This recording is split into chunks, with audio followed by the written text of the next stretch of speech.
Chapter 5, Thermochemistry. Why do chemical reactions occur? The answer involves stability. For a reaction to take place spontaneously, the final products of the reaction must be more stable than the reactants. But what is stability? And what does it mean to say that one substance is more stable than the other?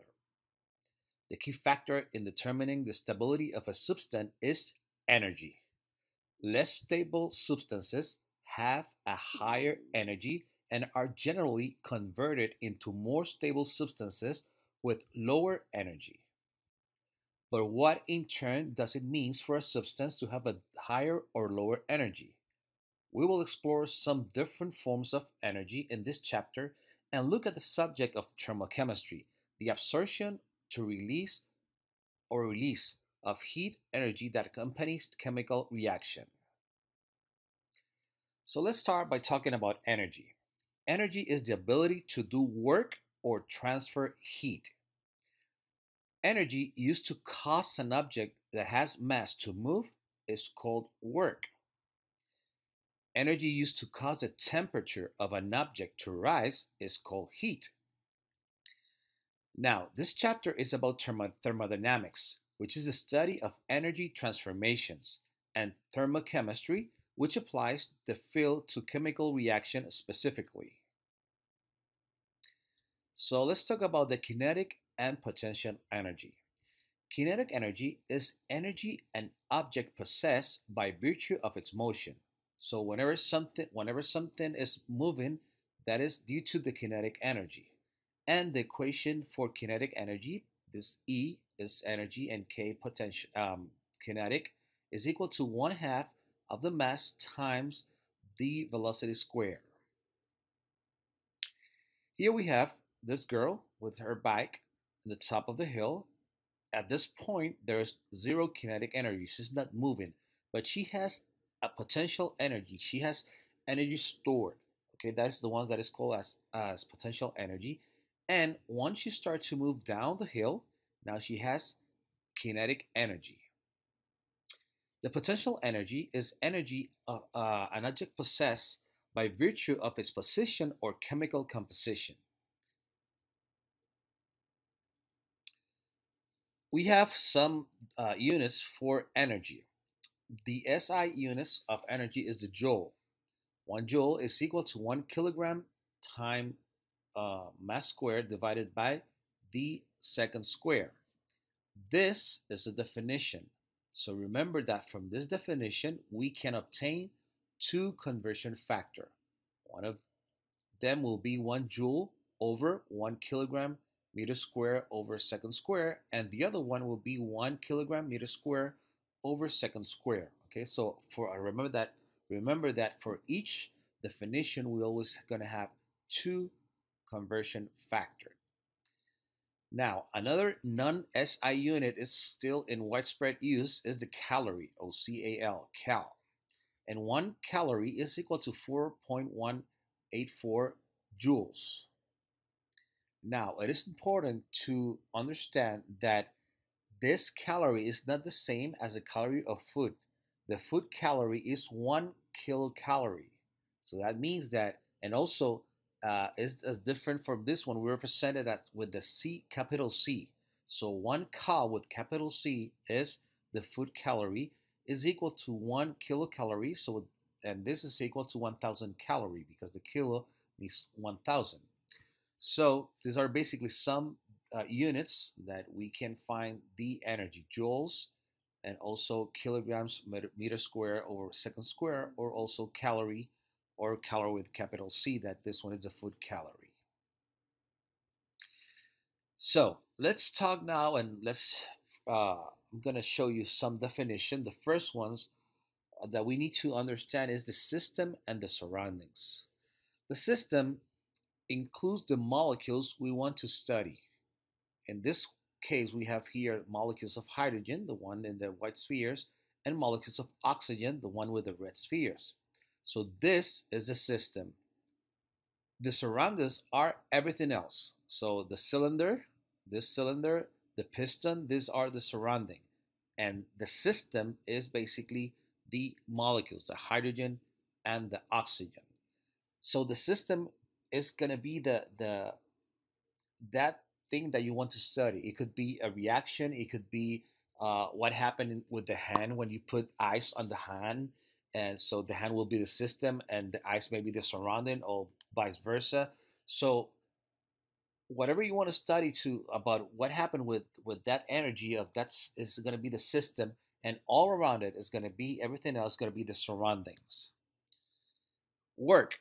Energy used to move an object over some distance is work, and work is defined by force times distance, where F is for force and the distance over which the force is exerted. Okay, so this is the definition for work. Okay, is energy used to move an object over some distance is work. Heat. The energy can also be transferred as heat. So energy can do work, but also energy can be converted to heat. Heat flows from warmer objects to cooler objects. Well, if you put, for example, a piece of ice on your hand, the heat of your hand is going to be transferred to the ice, and that's why the ice starts to melt. Okay, so always the heat will flow from warmer objects, your hand, to cooler objects, as in this case, the ice. Okay, so going back to the conversion of energy, energy can be converted from one type to another. This cyclist, as we mentioned at the beginning of the lecture, she was at the top of the hill, and at that point, everything that she has is potential energy. But as she started to go down the hill, the potential energy is converted to kinetic energy until the bottom, where the energy is converted to kinetic energy. So that potential energy could eventually be converted to kinetic energy to start a movement. This uh, help us to understand the first law of thermodynamics. Energy neither is created nor destroyed. In other words, the total energy of universe is constant. If the system loses energy, it must be gained by the surroundings and vice versa. Okay, so if the hand lose some heat, is because the ice absorb that heat. So you are simply transforming or the energy. You are not creating and neither destroying. The internal energy of a system is the sum of all kinetics and potential energy of all components of the system. We call that E. Okay, so E is basically the internal energy of a system, and that include the kinetic and potential energy. So here, for example, we can this is internal energy is increasing from the bottom to the top. Here, this system, for example, has an internal energy at this point, but as time go by, the system start to lose energy, and at the end is gonna finish with this total energy that is less than the initial one.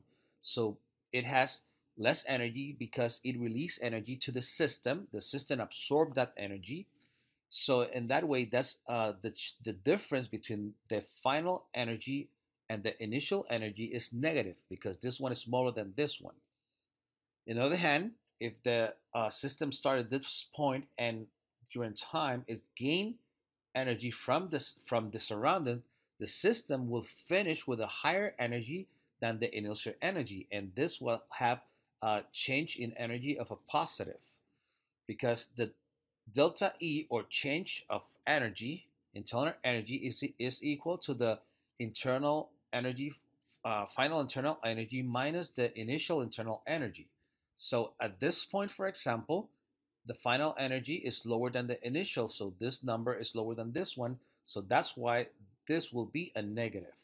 And if we compare this system, the system here, this energy and this energy, this one is higher and this is the final one. So the final is larger than this one. The delta E is going to be positive. Okay, so these are basically two examples of what could happen to a system. Sometimes the system will lose energy and will be gained by the surroundings, or sometimes the system will gain energy from the surroundings. So, if the change in the internal energy is larger than zero, because the final is internal energy is larger than the initial internal energy, then the system absorbs energy from the surroundings. This energy chain is called endergenic. Endergonic is when the system absorbs energy from the surroundings. On the other hand, if the change in internal energy is lower or negative, is because the final internal final energy is lower than the initial internal energy, and in this case the system release energy to the surroundings, and this energy chain is called exergonic. So here we have the system inside here the vault, okay, and sometimes in this case heat is gained by the system because the surroundings are releasing that heat, and sometimes work is done on the system because the surrounding is doing work on the system. Or also we can have the system that is releasing heat to the surrounding, and also the system is doing work over the surroundings. So when energy is exchanged between the system and the surrounding, it is exchanged as either heat or work. Remember that we mentioned before that the energy can be transformed to work or also to heat. So in that case, that energy from the system could be absorbed by heat or by work, or also could be lost by heat or by work, doing work on the surroundings. So the change in the internal energy is going to be equal to the heat plus the work. Here we have a table that basically summarizes the possibilities for Q, the signs, and what those signs means. So for example, for Q, that is heat, if Q is positive, that means that the system gains heat. If it's negative, it means that the system loses heat. So it gains heat from where? From the surroundings. And if the system loses heat, that heat goes to the surroundings. If work is positive, that means that work was done on the system by the surroundings. If work is negative, that means that work was done by the system to the surroundings. So if we have a delta E, or a change in the internal energy, if it's positive, that means that there is a net gain of energy by the system. If it's negative, that means that the net loss of energy by the system. So let's talk a little bit about the exchange of heat between the system and the surroundings. When heat is absorbed by the system from the surroundings, the process is called endothermic. Okay, in this case, the system gains heat from the surrounding. Here we have an example, and here we have the system, and as time goes past, the surrounding is going to start to add that heat to the system, and the temperature is going to increase. Also, the system could release heat to the surroundings, and this process is known as an exothermic process. So sometimes you're going to have the reactants. That reactant is going to produce some energy that the system is going to absorb. So that process is known as an exothermic reaction. Let's talk about state functions. Usually we have no way of knowing the internal energy of a system. Finding that value is simply too complex a problem. However, we do know that the internal energy of a system is independent of the path by which the system achieves that state. Here, in the system below, the water could have reached the room temperature from either direction. You can start here the 50 grams of water at 100 degrees Celsius, and it's going to start to cool until it reach the 25 degrees of the room temperature. Or you can also have ice at 0 degrees, and this one is going to start to warm until it reach the room temperature of 25 degrees. So it doesn't matter from which way it's going to come, you're going to reach the same temperature. So that's basically is a state of function. It doesn't matter from how it reached that point. The important thing is that it can reach that point. So therefore, internal energy is a state function. It depends only on the present state of the system, not on the path by which the system arrived at that state. And so the change in the internal energy depends only on the initial internal energy and the final internal energy. So it doesn't matter how it reached that point. Is the important thing is that it has an initial internal energy and a final internal energy. Here we have an example of how a battery can be discharged. In this case, it's releasing energy, and this one is transformed to heat. In this case, the energy is released from the battery and is transformed in work, but also in heat. So here we can have the battery, the change in energy, charged battery, and this charge. And this one represents the one that was lost by heat by transforming all that energy to heat. And here is the one that shows that some of them was transformed to heat, but other one was to work.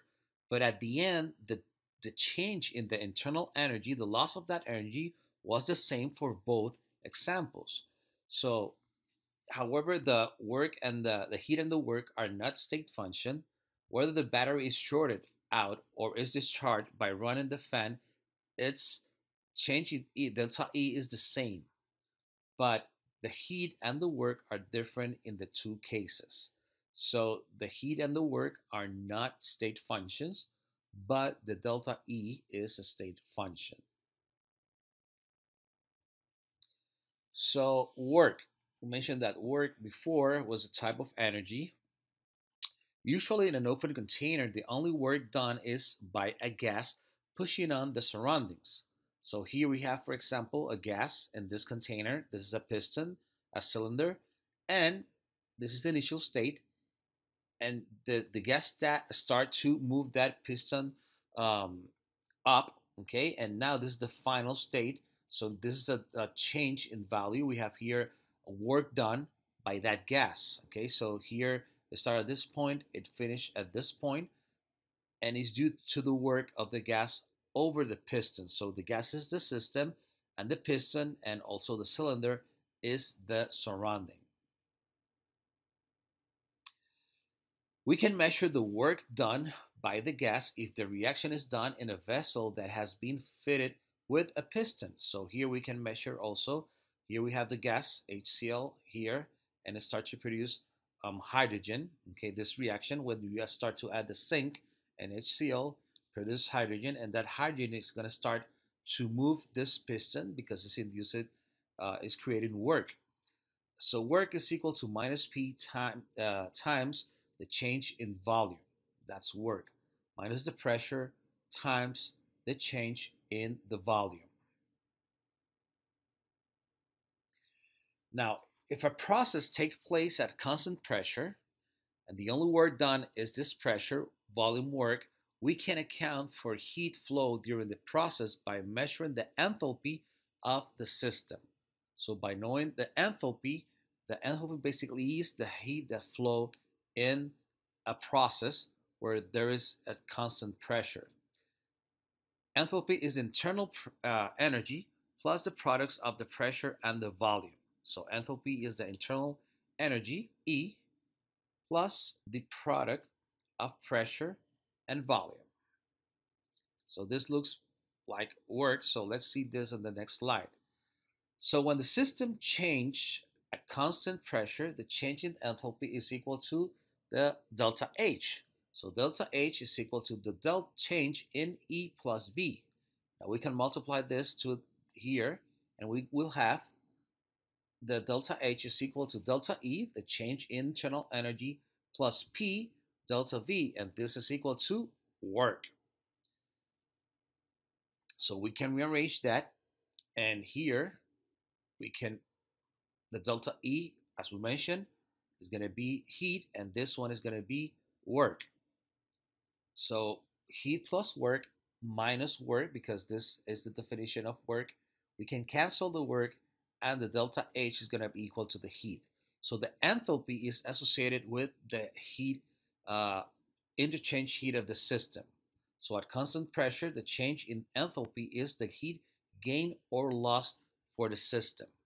So if we can determine the enthalpy, we can note the energy that was lost or gained by the system. Here we have an example of a system that is absorbing heat. So this basically is an endothermic reaction, and this one is releasing heat to the surroundings, so it's known as an exothermic reaction. A process is endothermic when the delta H is positive. So when the delta H is positive, it's known as an endothermic reaction. When the delta H is negative, is an exothermic reaction. It has less energy than before, than when it was in the reactants. So the process is exothermic when the delta H is negative, and the process is endothermic when the delta H is positive. So the enthalpy of a reaction, the change in enthalpy, delta H, is the enthalpy of the product minus the enthalpy of the reactants. So we can calculate the enthalpy of a reaction by doing this equation. The enthalpy of the products minus the enthalpy of the reactants. That will be the change in enthalpy for a reaction. This quantity delta H is called the enthalpy of reaction or heat of reaction. So here we have a reactants and product, and in this case, the enthalpy is lower, final enthalpy is lower than the initial enthalpy, so the delta H is a negative. So that means that this reaction is an exothermic reaction. Remember that the enthalpy is going from 0 to infinite here. It is increasing from the bottom to the top, and these are reactants and these are products. So because it start at this point and finish at this point, you can see that the enthalpy, that the system is releasing energy, enthalpy. So that's why the delta H is negative. So the system is an exothermic reaction in this case. So the enthalpy is an extensive property. It's going to depend on the amount of reactants that we have. The change in the enthalpy for a reaction in the forward direction is equal in size but opposite in sign to the change in enthalpy for the reverse reaction.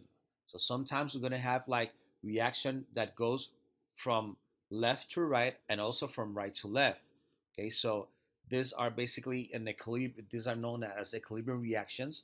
So the enthalpy in the forward direction will be the equal in size to the opposite, but the opposite sign will be, but it will have the opposite sign for the reverse reaction. So if for forward reaction is, for example, 100, for the opposite is going to be minus 100 joules, for example. So the delta H for a reaction depends on the state of the products and the states of the reactant.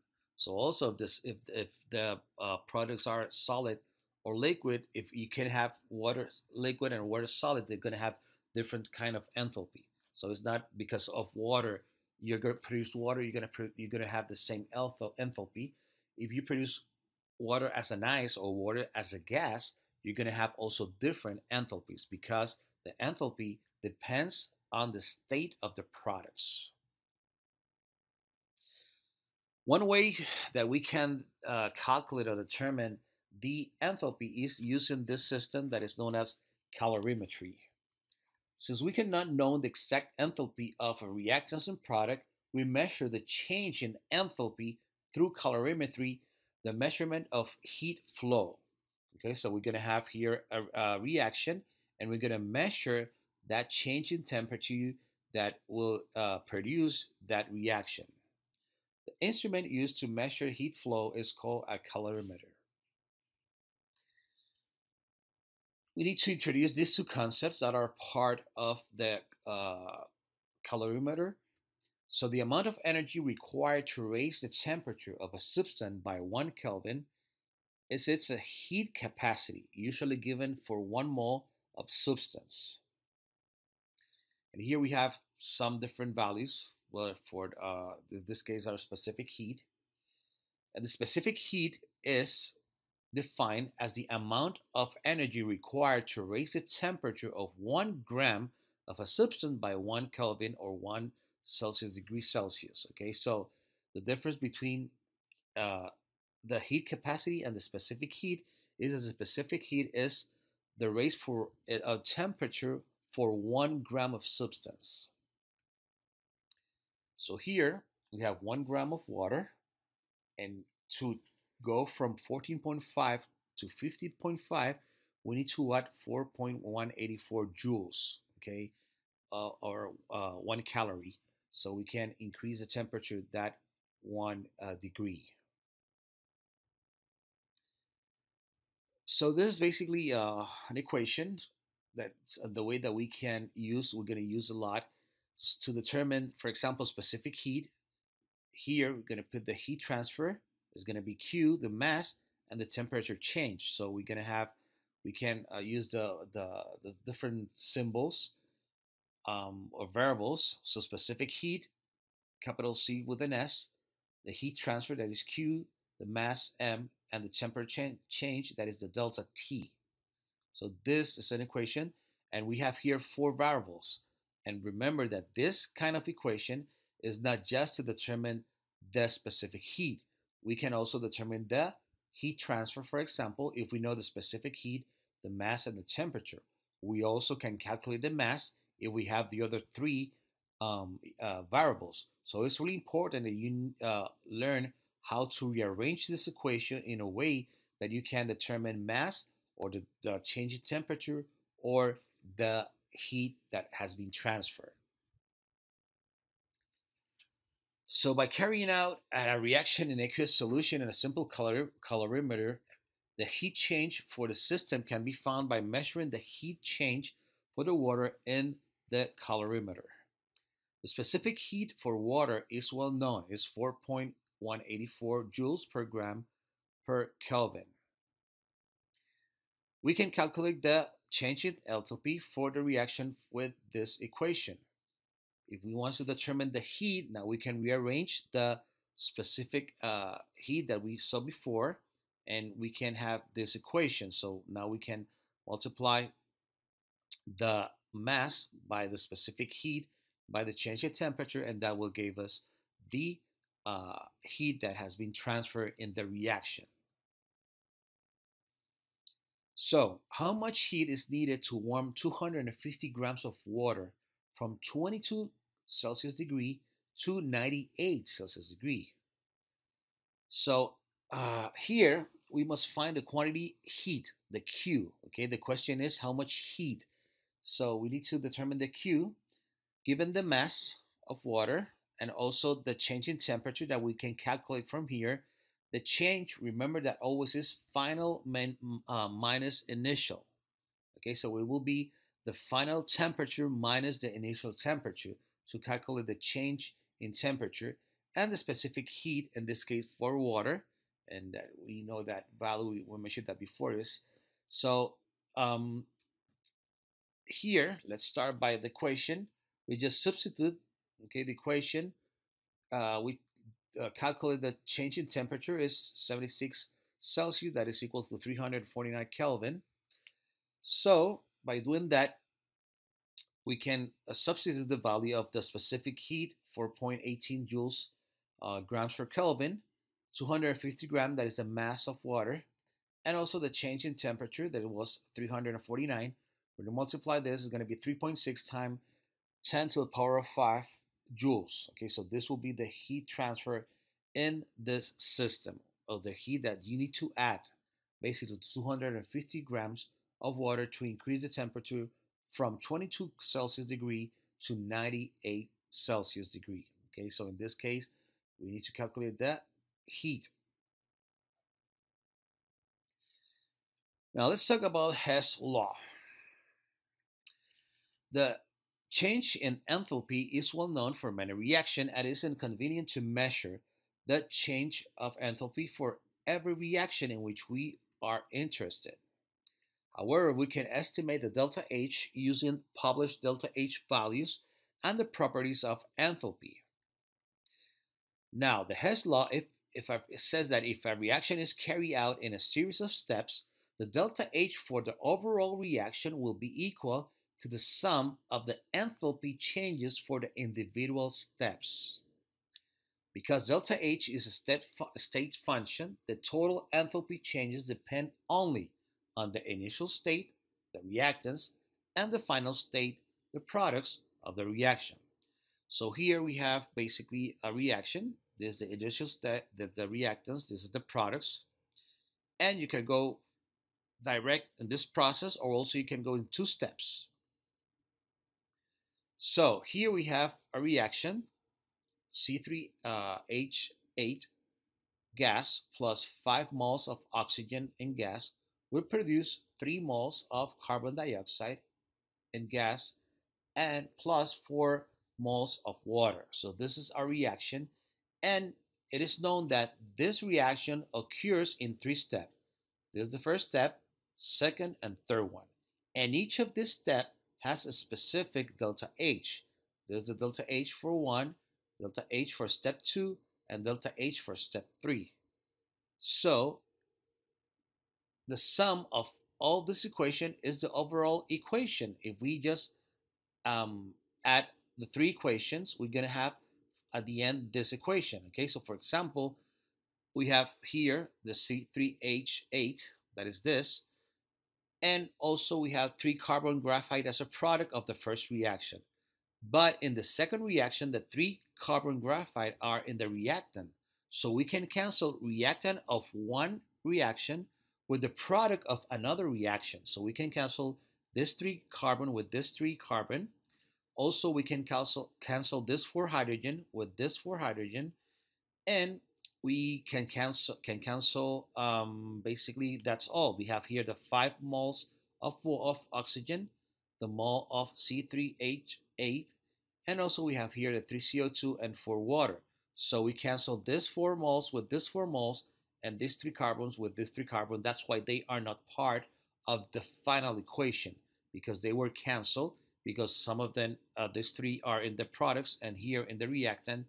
These 4 hydrogens are in the reactant, these 4 hydrogens are in the product, okay? So at the end, we're going to have this final equation that is the same as the one in the top. And because of that, we can add the same way the different delta H for the 3 steps. So in the first step, it was 103.85 kilojoules. The second step was minus 1,181 kilojoules, and the third one was minus 1,143 kilojoules. And when we add all of this value, the product will be minus 2,220 kilojoules, the same as the delta H of the reaction here. Okay, so if we have different steps, we can add those steps to create our final equation or reaction, and also the enthalpy of each step, we can add it, and we're going to have the delta H for that reaction. So here we have an example using the Hess law to calculate the delta H.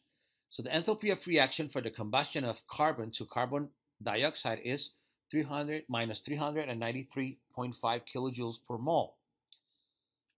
And the enthalpy for the combustion of carbon monoxide to carbon dioxide is minus 283 kilojoules per mole of carbon monoxide. So here we have the first reaction, the delta H, and the second reaction, and the delta H.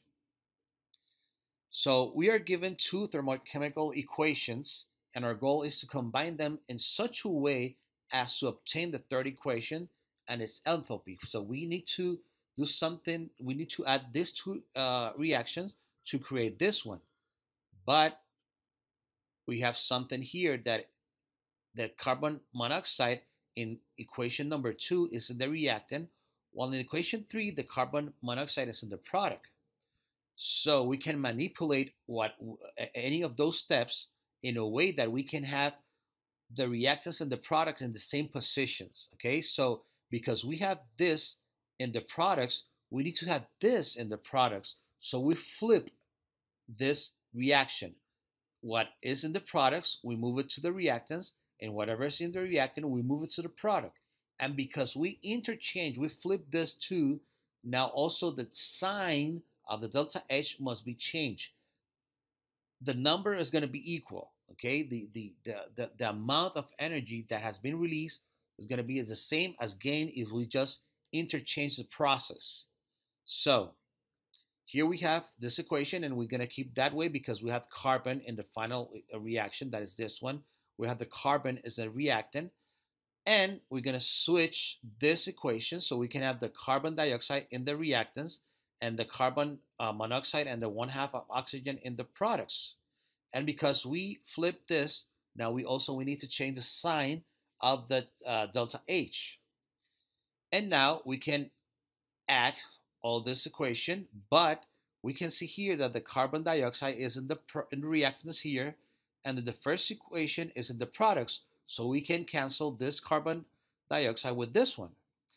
Also, we have 1 mole here of oxygen, but we have half here in the products, so we can cancel this half of oxygen with 1/2 of this mole. So at the end, we're going to have 1/2 of here, the one that was left because we just cancel 1/2 with this 1/2. We also move the carbon here to the reactants and the carbon monoxide that is in the product here. So now we just add this plus this, and the delta H is going to be minus 110.5 kilojoules. So that's how you can determine or calculate the delta H for a reaction using the Hess law. So we just look for the different steps that can produce the final equation. And if we need to flip some of them so we can have the same products and the same reactants as the final one, if we flip that, the only thing that we're going to do with the delta H is we're going to change the sign. If it was positive, we can change it to negative. If it was negative, we can change it to positive, okay? And that is only if we need to rearrange this equation so we can have our final reaction expressed, okay?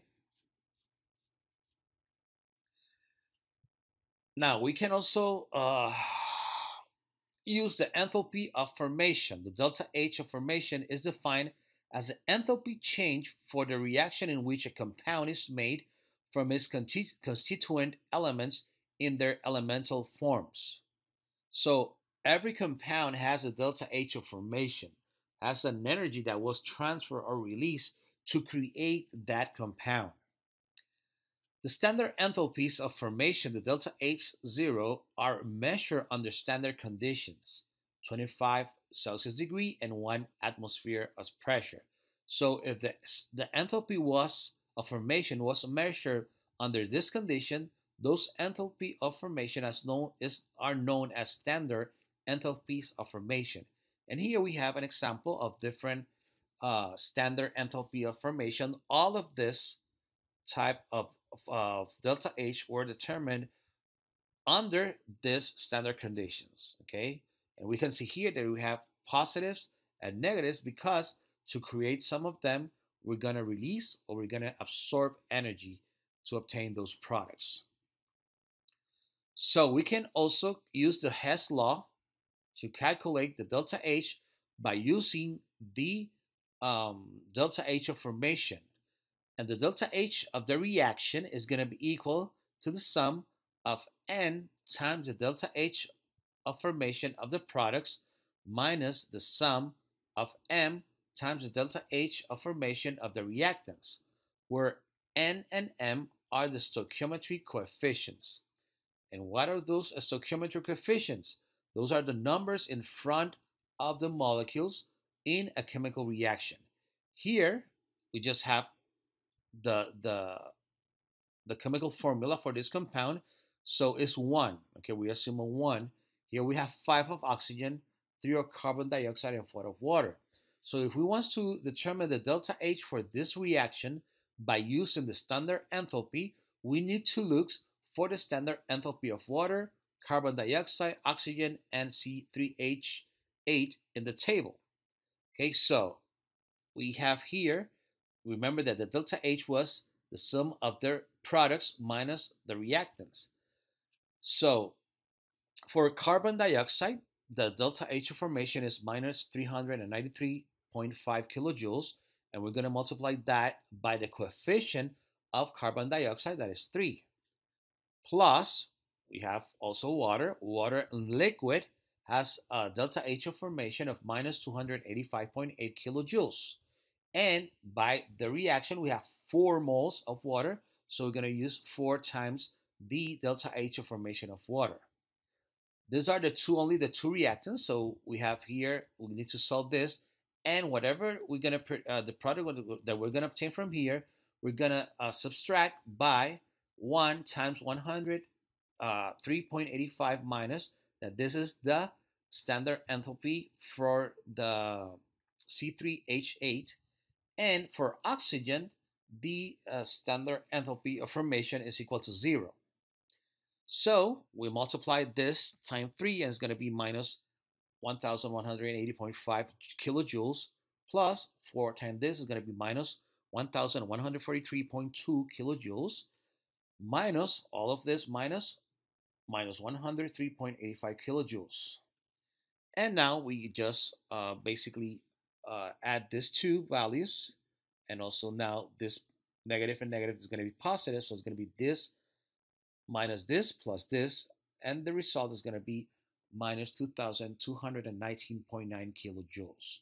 Okay, so here is basically the same Hess law, but by using the standard enthalpy of formation for each of them, for the reactants and also for the products.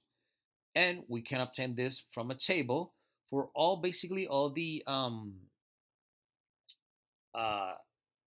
natural compounds, as oxygen, hydrogen, chlorine, CO2. The heat of formation is going to be 0. Okay, so the other ones we can find them in the table, and we just substitute here. Remember, we start with the products and then minus the reactants. We multiply by each coefficient to the specific enthalpy of formation. CO2, we have 3. This is the enthalpy of formation. 4, and also the enthalpy of formation for water, minus products minus reactants. Reactants with the C3H8 is minus 103.85 times 1, because we just have 1, and the enthalpy of formation for oxygen is 0, and then we solve using our mathematical knowledge to determine the delta H of formation for this reaction. That will be all for Chapter 5, Thermochemistry.